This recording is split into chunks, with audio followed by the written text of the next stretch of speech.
Hello everyone, this is Ritu and welcome to study more knowledge. तो हम कर रहे हैं सोशल साइंस टीचिंग एग्ज़ाम्स के लिए और ये आज हमारी 7th क्लास है। चैप्टर है बेसिकली, क्लास तो ज़्यादा हो चुकी हैं। तो इसमें आज हम पढ़ेंगे हमारे प्यारे भारत के बारे में, हमारी कंट्री इंडिया के बारे में। तो काफ़ी सारी चीज़ें हैं जो कि आपको पता होनी चाहिए हमारे देश के बारे में। इस चैप्टर में हम वो सभी जानेंगे और महत्वपूर्ण पॉइंट्स को देखेंगे। तो चलिए शुरू करते हैं हमारी आज की क्लास। तो ये सभी टॉपिक्स हम इसमें डिस्कस करने वाले हैं। भारत की अवस्थिति और विस्तार हम देखेंगे कि किस जगह पर अवस्थित है। उसके बाद उसकी नेबर कंट्रीज़ देखेंगे कि भारत के कौन कौन से पड़ोसी देश हैं। इसके बाद देखेंगे पॉलिटिकल एंड एडमिनिस्ट्रेटिव डिवीज़न जो है, राजनीतिक और प्रशासनिक जो विभाजन है वो हम समझेंगे। इसके अलावा फिजिकल डिवीज़न यानी भौतिक विभाजन भी देखेंगे। तो ये सभी टॉपिक आज के वीडियो में डिस्कस करेंगे। सबसे पहले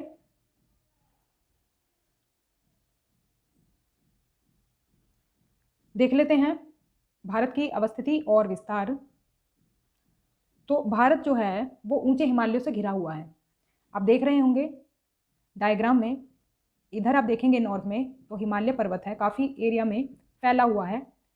तो ऊंचे ऊंचे हिमालय से घिरा हुआ है जो कि एक बाउंड्री का काम करता है।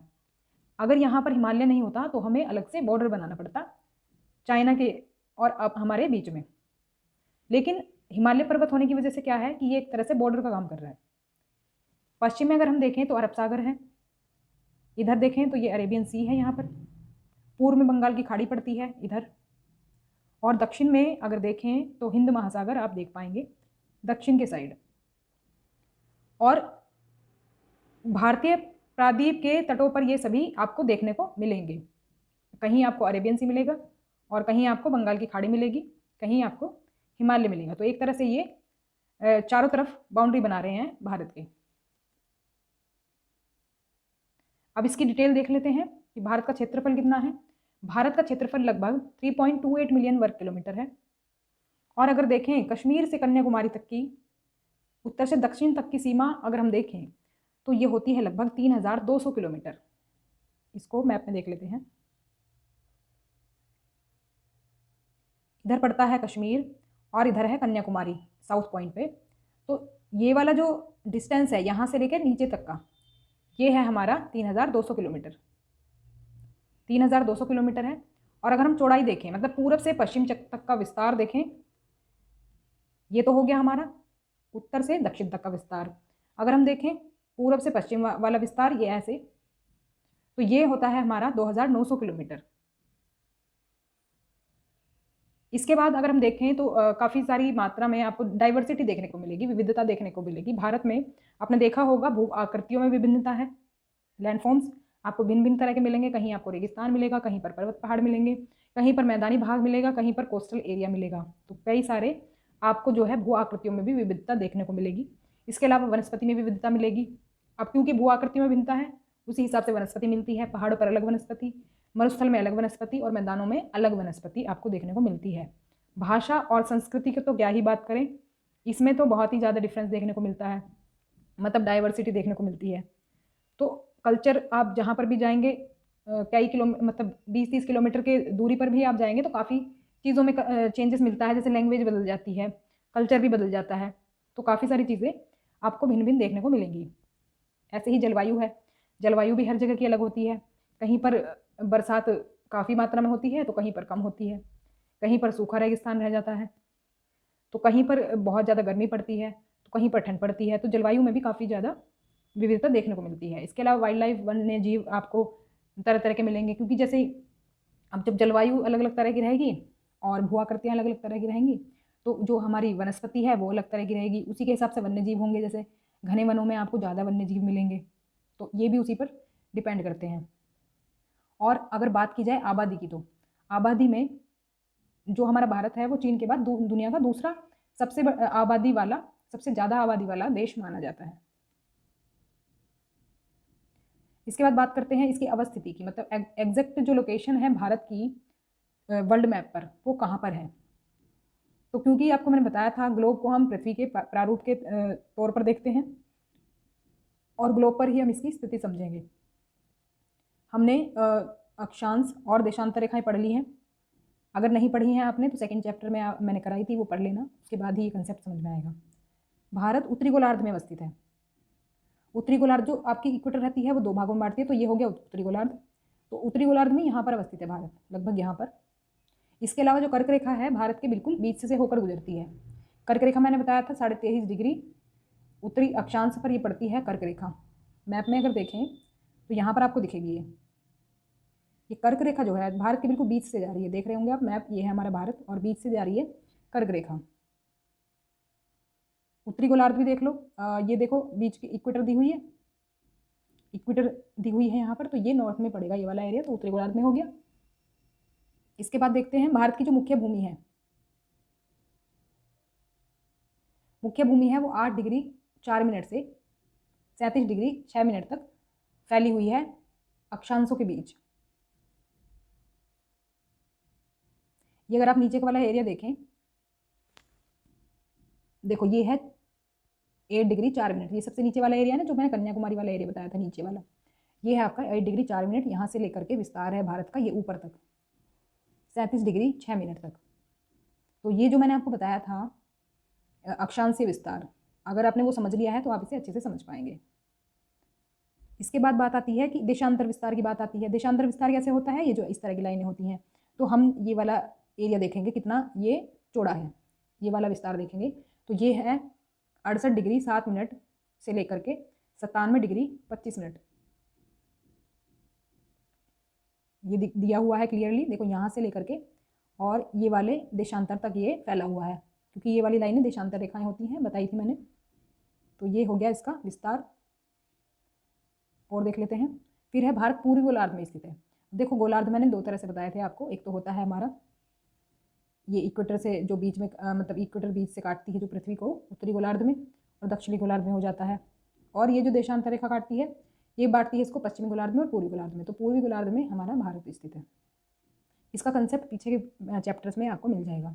फिर गुजरात और अरुणाचल प्रदेश जो है, इनके बीच जो समय है उसका जो अंतर है वो हमने पढ़ा था कि लगभग 2 घंटे का अंतर रहता है गुजरात और अरुणाचल प्रदेश के बीच। जैसे भारत की दूरी ऐसी है तो यहाँ पर तो अरुणाचल प्रदेश पड़ता है और इस वाले अक्षांश पर पड़ेगा गुजरात, तो काफ़ी टाइम डिफरेंस आ जाता है लगभग 2 घंटे का। उससे बचने के लिए बिल्कुल बीचों बीच हमने एक मानक समय रेखा मान ली है, तो इस रेखा पर जो टाइम होता है वही हमारा पूरे देश में माना जाता है। तो 82.5 डिग्री हम इसे बोलते हैं, या फिर बोलते हैं 82 डिग्री 30 मिनट। इस रेखा को भी देख लो, मैप पर ये दी हुई है, पहले भी देख ली है वैसे तो हमने, ये रही, तो ये जा रही है बिल्कुल बीचों बीच से। तो जो टाइम यहाँ पर होगा, जैसे यहाँ पर 8 बज रहे हैं तो यहाँ पर भी 8 बजेंगे और यहाँ पर भी 8 बजेंगे, भले ही 1 घंटे का डिफरेंस क्यों ना हो। तो मानक समय हमने ये बीच वाला माना हुआ है। अब और कोई पॉइंट तो इसमें रहा नहीं है। हाँ, ये एक फैक्ट और देख लेते हैं। एक फैक्ट ये है कि जैसे कुछ बड़े देश होते हैं हमारे, कुछ बड़े देश होते हैं, जैसे कि मान लो किसी का एरिया इतना बड़ा है, यहाँ एक देशांतर आ रहा है और फिर बीच में उसके कई देशांतर हो गए हैं और फिर यहाँ पे जाके उसका एंड हो रहा है देश का, मतलब कि काफ़ी चौड़े एरिया में वो फैला हुआ है। तो ऐसे में हम क्या करते हैं कि वो देश अपने देश में कई सारे मानक समय रख लेते हैं, क्योंकि एक ही मानक समय रखेंगे तो बहुत ज़्यादा डिफरेंस हो जाएगा, 3-3 4-4 घंटे का डिफरेंस हो जाएगा, जो कि प्रॉब्लम करेगा। तो इसीलिए क्या करते हैं, पूरे देश में कई सारे मानक समय रख देते हैं वो। तो पूरे देश का इनमें मानक समय एक नहीं होता है, जैसे कि हमारे इंडिया में है, हमारे इंडिया में एक ही मानक समय है जो कि पूरे इंडिया में माना जाता है। लेकिन संयुक्त राज्य अमेरिका की बात करें तो वहाँ पर 7 मानक समय है और कनाडा में 6 मानक समय है। अब आपको बताना है कि रूस में कितने मानक समय है, कमेंट बॉक्स में बताएं अगर आपको पता है तो कितने मानक समय है। रूस में सबसे ज़्यादा मानक समय है, तो उसी के आधार पर आप आंसर दें अपना। फिर अब बात करेंगे, लोकेशन हमने देख ली इंडिया की, अब देखेंगे कि नेबर कंट्रीज कौन सी हैं इंडिया की। सबसे पहले भूमि पड़ोसी देश देख लेते हैं। पड़ोसी देश हैं, आप देखो जो जो बॉर्डर शेयर करते हैं भारत से वो पड़ोसी देश कहलाएंगे। जैसे कि पाकिस्तान हो गया, अफगानिस्तान का छोटा सा बॉर्डर ये ऊपर लग रहा है। इसके बाद चाइना हो गया, चाइना का ये पूरा काफ़ी सारा बॉर्डर यहाँ से लग रहा है। तो इसके अलावा नेपाल हो गया, नेपाल यहाँ पर आ रहा है। ये भूटान हो गया, ये हो गया बांग्लादेश, और ये हो गया म्यांमार। म्यांमार इधर से बाउंड्री टच कर रहा है। तो ये जो 7 देश हैं ये टोटल, ये भारत की स्थलीय सीमा शेयर करते हैं। स्थलीय मतलब जो ज़मीन वाली सीमा है, ज़मीन वाला हिस्सा जो टच हो रहा है ये हमारी स्थलीय सीमा कहलाएगी। और ऐसे ही हमारे 7 कंट्रीज़ हैं जिनके साथ हम ये बॉर्डर शेयर करते हैं। इसके अलावा स्थलरूप देश हैं, स्थलरूप देश हैं जिनके लिए हम क्या है वाटर मार्क देते हैं। जैसे कि वाटर मार्क देने का मतलब है, जैसे ये नेपाल हो गया, ये भूटान हो गया और ये अफगानिस्तान हो गया।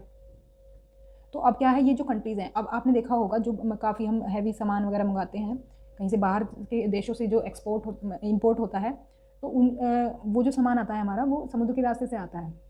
तो अब ये इन कंट्रीज़ के पास तो समुद्र है ही नहीं, मतलब कोई आसपास समुद्र नहीं है इनके, तो ये क्या करते हैं, ये फिर दूसरी कंट्रीज़ से होकर जाते हैं। तो ऐसे ही नेपाल के साथ हम बॉर्डर शेयर करते हैं, अपना मतलब रास्ता शेयर करते हैं। तो इस तरह से ये जो कहलाती हैं लैंडलॉक कंट्रीज़ कहलाती हैं, इंग्लिश में बोले तो लैंडलॉक कंट्रीज़, जो कि मतलब ज़मीन से घिरी हुई हैं, पानी वाली कोई सीमा इनसे नहीं लग रही है।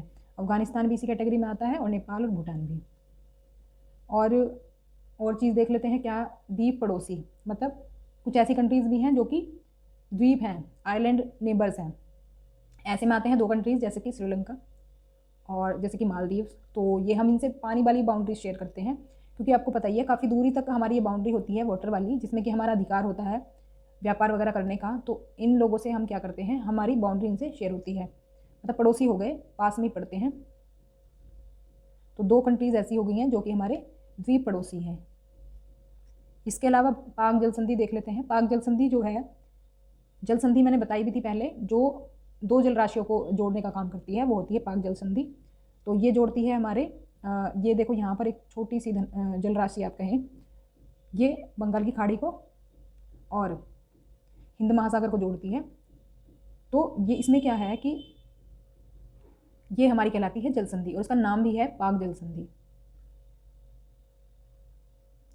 इसके बाद बात कर लेते हैं पॉलिटिकल एंड एडमिनिस्ट्रेटिव डिवीज़न की, राजनीतिक और प्रशासनिक विभाजन हमारे देश का।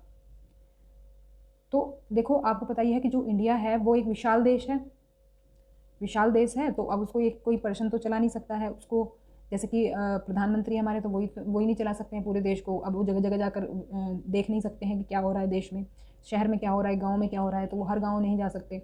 तो इसके लिए क्या किया हुआ है कि एक एडमिनिस्ट्रेशन बनाया हुआ है, एक प्रशासन बनाया हुआ है, प्रशासन व्यवस्था, जिसके अंतर्गत लोकल लेवल पर क्या होता है, प्रशासन देखा जाता है। तो इसी को ही हम कहते हैं कि राजनीतिक विभाजन या फिर प्रशासनिक विभाजन। अब ये कैसे है, ये विभाजन कैसे है, ये जो हमारा देश है वो बटा हुआ है 28 राज्यों में और 8 केंद्र शासित प्रदेशों में। तो ये लेटेस्ट संख्या है, पहले 29 राज्य थे और 7 केंद्र शासित प्रदेश थे। लेकिन अभी जम्मू कश्मीर जो था ये पहले स्टेट था पूरा एरिया, अब ये स्टेट एक कम हो गया, तो कितने हो गए, 28 स्टेट, और 2 यूनियन टेरिटरी ऐड हो गए, जम्मू कश्मीर और लद्दाख। तो आप सोच रहे होंगे कि 8 क्यों है, फिर ये 10 होने चाहिए, मतलब सॉरी 9 होने चाहिए, मतलब पहले 7 थे, तो 7 थे तो कितने होने चाहिए, 9 होने चाहिए। लेकिन इसका भी एक रीज़न है, ये 8 इसलिए हैं क्योंकि जो हमारी दादरा और नगर हवेली एक टेरिटरी थी, और एक थे हमारे दमन और दीव, ये हमारे पहले अलग अलग केंद्र शासित प्रदेश थे। तो लेकिन अब इनको मर्ज कर दिया गया है, इनको एक ही कर दिया गया है, तो इसलिए अब एक कम हो गया है, तो इसलिए हमारे 8 हो गए। 7 तो पहले थे, +2 हुए और एक मर्ज हो गया, तो एक कम हो गया, तो इसलिए 8 बचे हैं। तो भी 8% 28 राज्य हैं और 8 केंद्र शासित प्रदेश हैं। केंद्र शासित प्रदेश वो होते हैं जिन पर शासन केंद्र से होता है, जैसे कि दिल्ली है, दिल्ली हमारी राजधानी है जो कि केंद्र में है, और राजधानी वाला जो हिस्सा होता है हमारा किसी भी देश का, वहाँ से पूरे देश का संचालन होता है। तो ऐसा है कि बाकी स्टेट्स की अगर बात करें तो जैसे 28 राज्य हैं, उनमें तो अपनी अपनी अलग गवर्नमेंट रहती है, लेकिन जो हमारी यूनियन टेरिटरीज होती हैं उनमें गवर्नमेंट जो है नियम जो बनाती है वो दिल्ली की सरकार बनाती है, जो सेंट्रल गवर्नमेंट होती है वो बनाती है, इसलिए इनको केंद्र शासित प्रदेश कहा जाता है, क्योंकि केंद्र इनको शासित करता है, केंद्र शासन करता है इन पर, इसलिए कहा जाता है। फिर है सबसे बड़ा राज्य कौन सा है, तो सबसे बड़ा राज्य है हमारा राजस्थान, एरिया वाइज देख सकते हैं आप। सबसे छोटा राज्य है हमारा गोवा, गोवा यहाँ पर छोटा सा, तो ये आ जाएगा। अभी मैंने बता दिया है सेंटर, स्टेट और डिस्ट्रिक्ट। तो देखो हमारा जो है ये देश है पूरा, ये अलग अलग भागों में बटा हुआ है।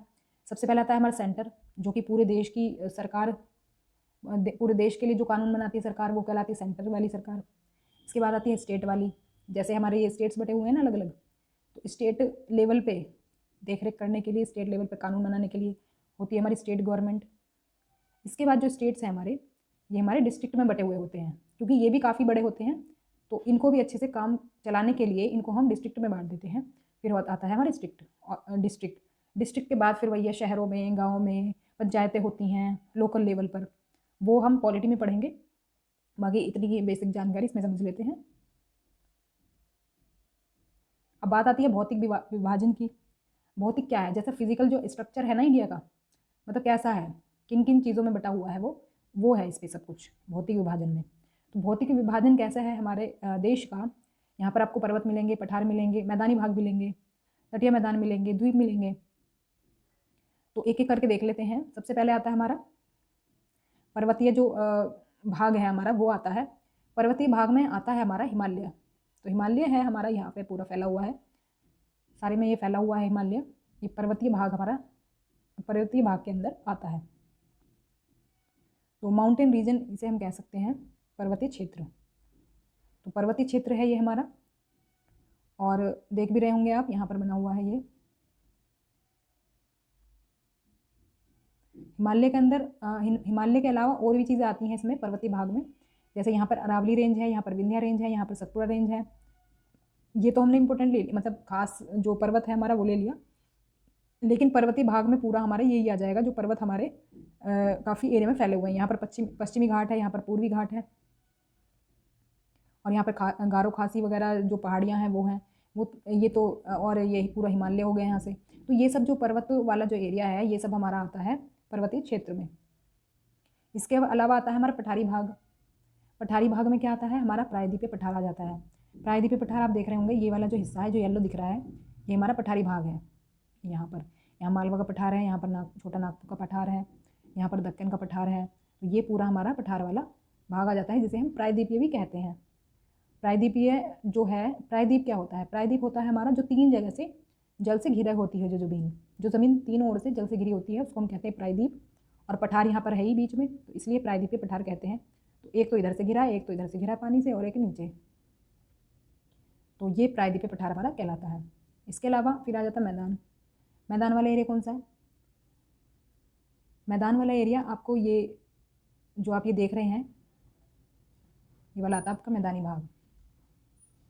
मैदानी भाग ये है हमारा, जो इसको हम कह सकते हैं एक तरह से नदियाँ हैं यहाँ पर, तो नदियों की वजह से ही ये मैदानी भाग है ज़्यादातर। अगर हम समझें तो नदियाँ बहुत टाइम से यहाँ पर बह रही हैं, तो इसी वजह से ये भाग आपको मैदानी मिलेगा। इनको हम और डिटेल में देखेंगे आगे। फिर आता है हमारा ये उत्तरी मैदान कहलाता है, उत्तरी मैदान कहलाता है ये। इसके अलावा है हमारा डेजर्ट, रेगिस्तान, ग्रेट इंडियन डेजर्ट कहते हैं हम इसे, ये आता है यहाँ पर राजस्थान में। इसके अलावा तटीय मैदान है जो कि यहाँ पर पड़ते हैं, ये कोस्टल रीजन है जो समुद्र के किनारे वाले भाग हैं। इसके अलावा आते द्वीप, द्वीप पड़ते हैं हमारे यहाँ पर लक्षद्वीप, और यहाँ पर आता है अंडमान निकोबार द्वीप समूह। अब इनको हम एक एक करके समझ लेते हैं। सबसे पहले देखेंगे हिमालय को। तो हिमालय का अर्थ क्या है? हिम जमा आलय, और हिम का मतलब है बर्फ़ और आलय का मतलब है घर। तो बर्फ़ का घर हम इसे कहते हैं हिमालय को, क्योंकि यहाँ पर बर्फ़ ही जमी रहती है ज़्यादातर। हिमालय के जो पहाड़ हैं उनको हम 3 मुख्य समानांतर श्रेणियों में बांटते हैं। तो जो हमारी सबसे ऊपर वाली जो श्रेणी है वो हमारी कहलाती है महान हिमालय या हिमाद्री। इसके बाद वाली कहलाती है मध्य हिमालय या हिमाचल। उसके नीचे वाली शिवालिक कहलाती है, मतलब एक तरह से दक्षिण वाला पार्ट माना जाता है, तो जो कि सबसे नीचे है, तो शिवालिक श्रेणी इसे हम कहते हैं। तो 3 भागों में बटा हुआ है हिमालय। इसके बाद आता है हमारा उत्तर का मैदान, नॉर्दर्न प्लेन। तो उत्तर का जो मैदान है ये हिमालय के दक्षिण में स्थित है। अब यहाँ पर तो हिमालय है, यहाँ तो हिमालय पर्वत है पूरे में फैला हुआ। इसके बाद नीचे ये आता है दक्षिण में आता है मैदान, मैदानी एरिया। और ये मैदान इसलिए है क्योंकि यहाँ पर सिंधु, गंगा और ब्रह्मपुत्र जो नदियाँ हैं, और या फिर उनकी सहायक नदियाँ हैं, तो उनके जो जलोढ़ निक्षेप हैं जो कि वो वहाँ से लाई हैं, पर्वतों से लाई हैं। पर्वतों से जब आती हैं तो वो भूमि का कटाव करती हुई आती हैं और वहाँ से डिपॉजिट लेकर आती हैं, तो वो मैदानी एरियो में फैल जाता है। इसी वजह से ये मैदानी भाग हमारा बन गया है। और इनका बेनिफिट ये रहता है कि मैदानों में खेती के लिए उपजाऊ भूमि मिलती है, जो भूमि है यहाँ की काफ़ी उपजाऊ रहती है, और इसी वजह से जनसंख्या भी आपको ज़्यादा यहाँ पर मिलेगी, घनत्व ज़्यादा मिलेगा, मतलब 1 किलोमीटर के दायरे में ज़्यादा जनसंख्या निवास करती है, क्योंकि यहाँ पर जो सिचुएशन है लाइफ की वो काफ़ी अच्छी मिलती है, इसलिए यहाँ पर जनसंख्या ज़्यादा मिलती है। तो इसका एक एग्जाम्पल तो है गंगा ब्रह्मपुत्र का डेल्टा। कई एग्जाम्पल हैं वैसे तो, सिंधु नदी का जो एरिया है वो भी कह सकते हैं, लेकिन सबसे बड़ा एग्जाम्पल है इसका गंगा ब्रह्मपुत्र का डेल्टा।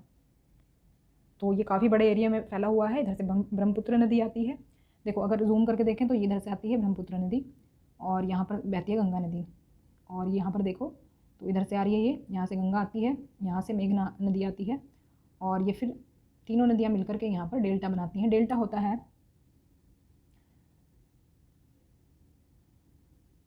ये जो नदियाँ हमारे डेल्टा बनाती हैं, गंगा और ब्रह्मपुत्र की नदियाँ, ये विश्व का सबसे बड़ा डेल्टा है। आप देख सकते हैं काफ़ी बड़े एरिया में ये फैला हुआ है, काफ़ी बड़ा एरिया देख रहे हैं आप। ये डेल्टा होता क्या है?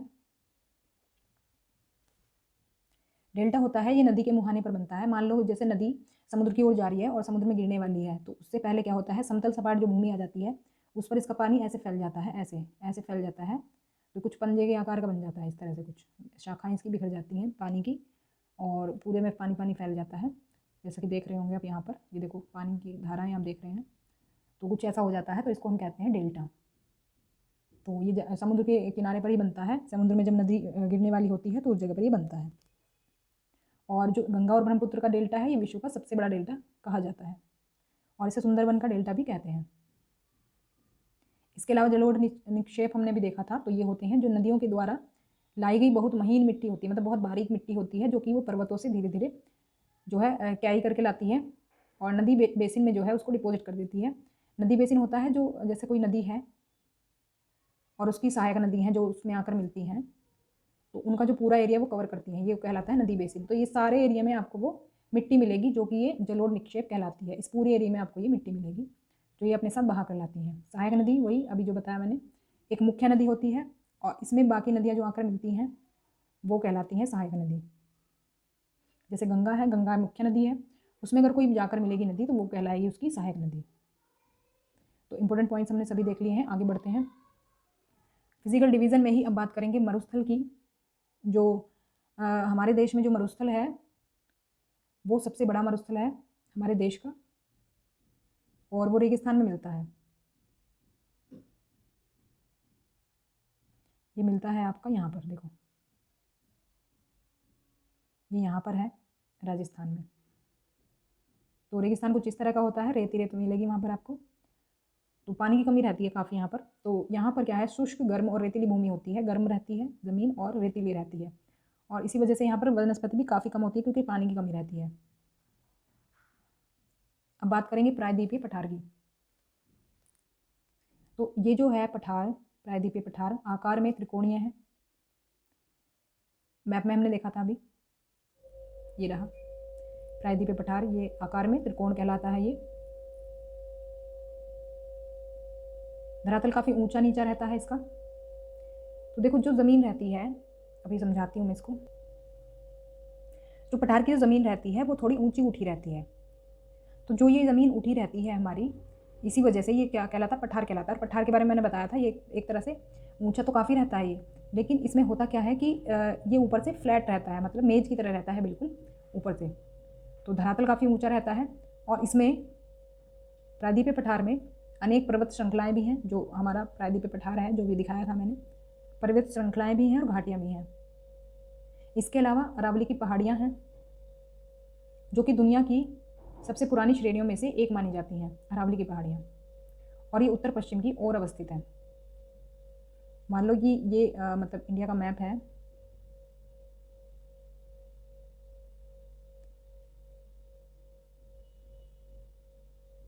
इंडिया का मैप है, ऐसे ही आइडिया के लिए देख लेते हैं। तो यहाँ पर कुछ यहाँ पर ये पड़ती है, मतलब कि ऊपर जाके थोड़ा सा, तो ये क्या है लोकेशन इसकी, नॉर्थ और वेस्ट। तो हम क्या कहेंगे, उत्तर और पश्चिम, उत्तर पश्चिम इसकी अवस्थिति है अरावली पहाड़ियों की। फिर पड़ती है सतपुरा पहाड़ियाँ। सतपुरा पहाड़ी जो पड़ती है आपकी, इसको एक बार मैप में देख लेते हैं क्योंकि मैप में ज़्यादा अच्छे से समझ में आएगा।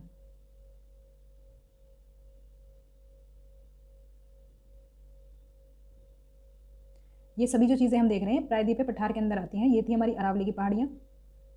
इसके बाद अब बात कर रहे हैं हम सतपुरा रेंज की। ये यहाँ पर पड़ती है। रेंज क्या होती है मैंने बताया था, जो पर्वतों की श्रृंखला होती है एक साथ काफ़ी सारी, तो उसको हम कहते हैं रेंज। तो सतपुरा रेंज है ये यहाँ पर।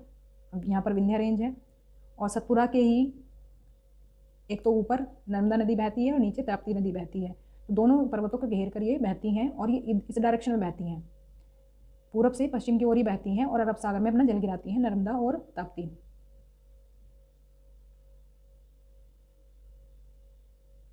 फिर आता है हमारा पश्चिमी घाट या फिर सह्याद्री। पश्चिमी घाट इस वाले एरिया में पड़ता है, जो मैप है इंडिया का उसके नीचे वाले हिस्से में इधर की तरफ रहता है, जहाँ पर कि आपके केरल और आपका महाराष्ट्र ये सब पड़ते हैं। तो ये वेस्ट की तरफ पड़ता है हमारा पश्चिमी घाट और इसको सह्याद्री भी कहते हैं।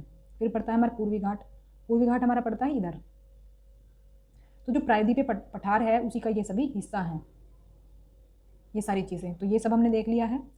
अभी आगे देख लेते हैं। पश्चिमी घाट जो है लगभग निरंतर है और पूर्वी घाट जो है टूटा हुआ और असमान है।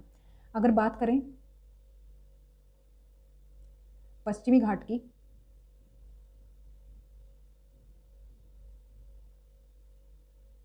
पश्चिमी घाट की बात करें, ये वाला जो पश्चिमी घाट है ये तो मतलब एक सार है, मतलब लगातार है ये श्रृंखलाएं। और जो पूर्वी घाट है ये टूटा फूटा मिलेगा आपको, बीच में से गायब हो जाएगी श्रृंखला, फिर यहाँ पर है कुछ इस तरह से श्रृंखला मिलती है पूरब की तरफ। तो यही बोला गया है, असमान है, टूटी हुई है। और पठार जो है ये हमारा प्रायद्वीपीय पठार जो ये हम देख रहे हैं, ये वाला हिस्सा, ये वाले पठार में काफ़ी सारे मात्रा में खनिज आपको मिलते हैं, मतलब खनिज में ये समृद्ध कहा जाता है। और यहाँ पर सबसे ज़्यादा मात्रा मिलता है आपको कोयला और लौह अयस्क। कोयला और लौह अयस्क यहाँ पे सबसे ज़्यादा मात्रा में मिलता है। फिर बात करेंगे तटीय मैदानों की। तटीय मैदान होते हैं हमारे जो कि जैसे ये वाला जो एरिया है इंडिया के मैप का, अब ये तो हो गया हमारा पश्चिमी घाट। तो पश्चिमी घाट से थोड़ी ज़मीन बची हुई है इधर की तरफ, ऐसे ही पूर्वी घाट में बची हुई है इधर वाला एरिया। तो ये जो एरिया है, ये वाला जो इधर का एरिया है, ये वाला बाउंड्री के पहले का और ये बाउंड्री के पहले का और पर्वत से बाद का, तो ये वाला एरिया कहलाता है हमारा तटीय मैदान। ये एक मैदान इधर मिलेगा, एक मैदान ये पूर्वी तरफ मिलेगा। तो पश्चिमी तटीय मैदान बहुत संकरे हैं, संकरे मतलब बहुत ही ज़्यादा चौड़े नहीं हैं, और पूर्वी तटीय मैदान जो है काफ़ी विस्तृत हैं, मतलब चौड़े हैं। ये पूर्वी मैदान आपको चौड़े मिलेंगे और ये कम चौड़े मिलेंगे। फिर कई पूर्व की ओर नदियाँ बहने वाली नदियाँ हैं। तो ये वाले एरिया से इधर से निकलती हैं, इधर से बीच से निकलती हैं और इधर की तरफ जाती हैं, इस तरह से नदियाँ, इस तरह से मैप में देख लेते हैं एक बार।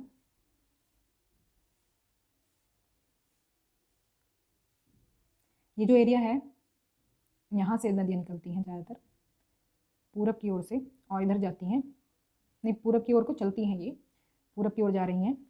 तो ये कुछ नदियाँ हैं जो कि इधर को चलती हैं। अब जो हमने नर्मदा और ताप्ती देखी थी वो जा रही थी पश्चिम की तरफ, इस तरह से ये जा रही हैं पूर्व की तरफ।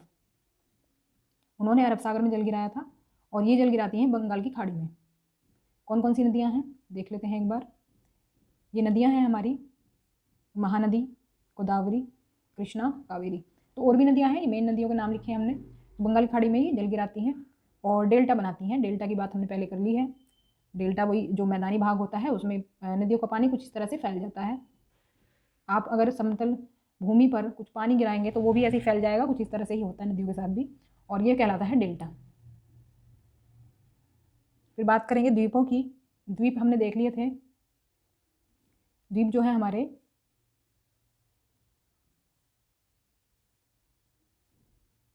ये आपको मिलेंगे यहाँ पर। ये लक्षद्वीप आप देख रहे हैं और ये देख रहे हैं अंडमान और निकोबार द्वीप समूह। तो ये भारत का ही हिस्सा है, भले ही ये पानी में है, दूर है थोड़ा सा, लेकिन ये भारत का ही हिस्सा है। इधर अंडमान निकोबार राइट हैंड में और ये लेफ्ट हैंड में लक्षद्वीप समूह आता है। द्वीप समूह की बात करें तो भारत के दो हिस्से हैं, एक हमने देख लिया है। एक तो ये लेफ्ट में जो था, ये जो लेफ्ट में था यहाँ पर, ये लक्षद्वीप कहलाता है और ये अरब सागर में स्थित है। केरल के तट पर स्थित कोरल द्वीप है ये। तो केरल जो है, केरल यहाँ पर पड़ता है हमारा, तो केरल के नज़दीक पड़ता है ये जो है हमारा एकमात्र ऐसा द्वीप है जो कि कोरल आइलैंड है। कोरल अभी समझेंगे कोरल क्या होते हैं। कोरल का जो बाहर का जो स्ट्रक्चर होता है उस पर ये आइलैंड बना हुआ है।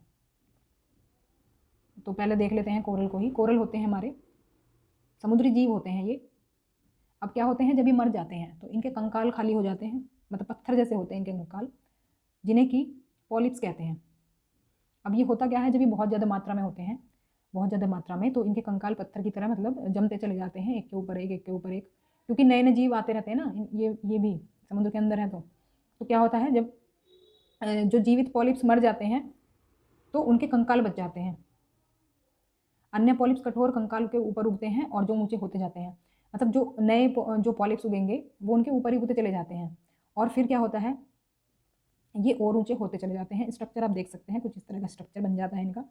और फिर देखो कहीं कहीं पर इस तरह का द्वीप पूरा बन जाता है, पूरी ज़मीन बन जाती है।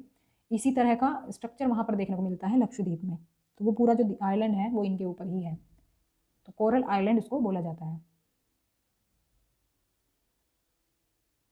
दूसरा देख लेते हैं अंडमान निकोबार। इधर की साइड मैंने दिखाया था आपको, अंडमान निकोबार द्वीप समूह है, काफ़ी बड़े एरिया में फैला हुआ है, बंगाल की खाड़ी में स्थित है और हिंद महासागर के दक्षिण पूर्व में है।